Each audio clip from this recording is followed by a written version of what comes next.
कलजुन कहले चढ़ाई हो अब का केहू के दोष नहीं खे सब समय के दोष बा समय अरे माई खाता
लड़कन से कहल जाओ काका ए काका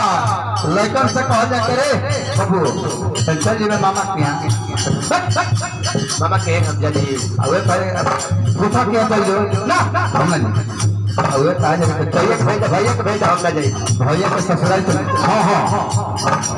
अबे हम जाते तैयार तो है के बात ममहरा फुटोन कर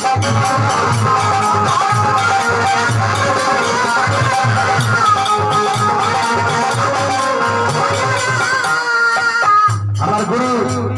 धुरान का काका कहता है बाजार में तुम हारी में जाते रहे एगो हम किन के लगा नहीं एगो तू किन के लगा नहीं तई कौन बाजी हां जी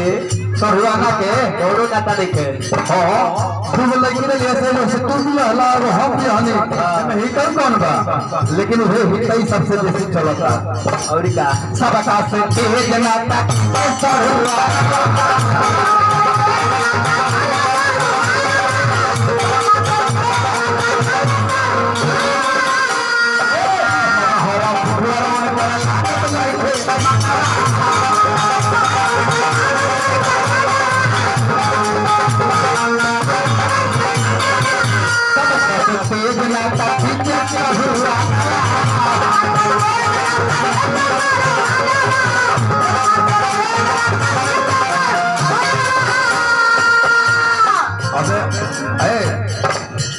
अबे अगर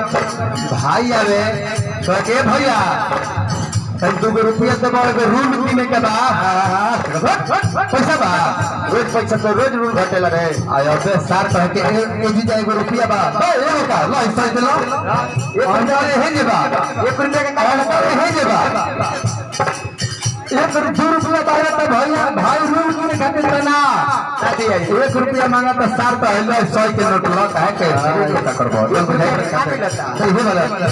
अरे सारा सब भइले जहर भइले भाई हो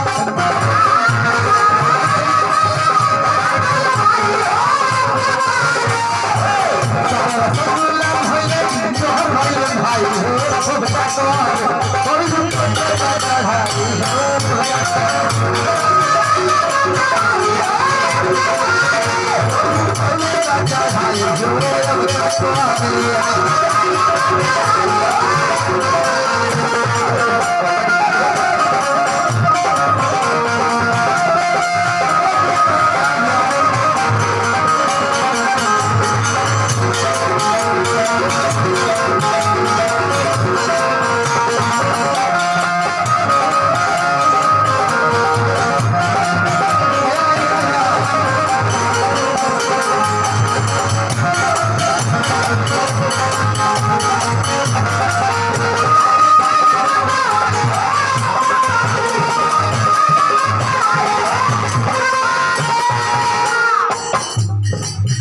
अगर रुपया अगर चने अपनी बेटा के चाहे बेटे के केहू के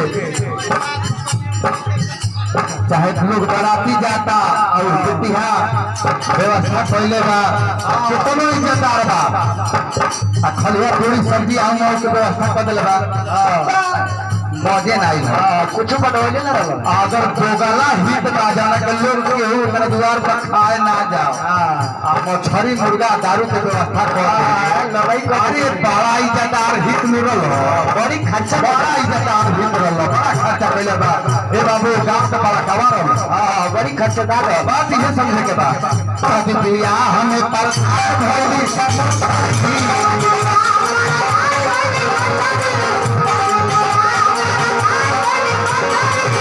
हम जाने नहीं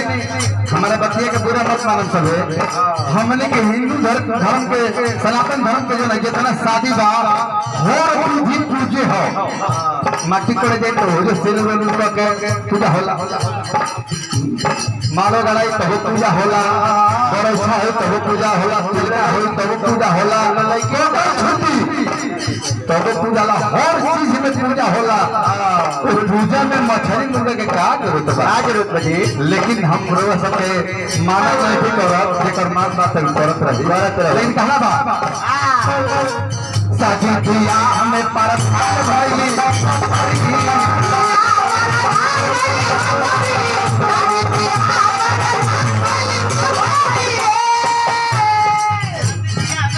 शादी किया हमें प्रधान भेल मछरी तो जगह के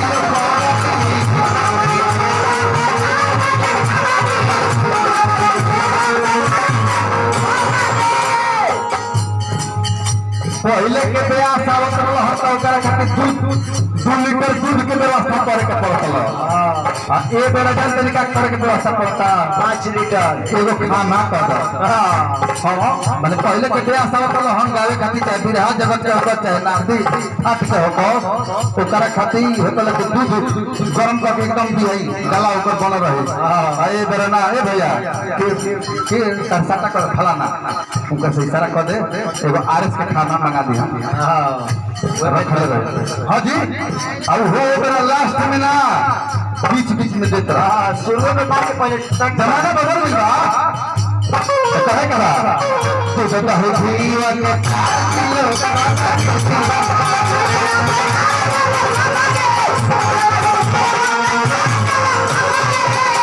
अरे साले समाहलाई भई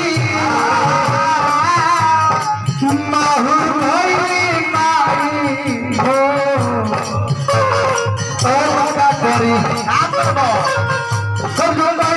चढ़ाई है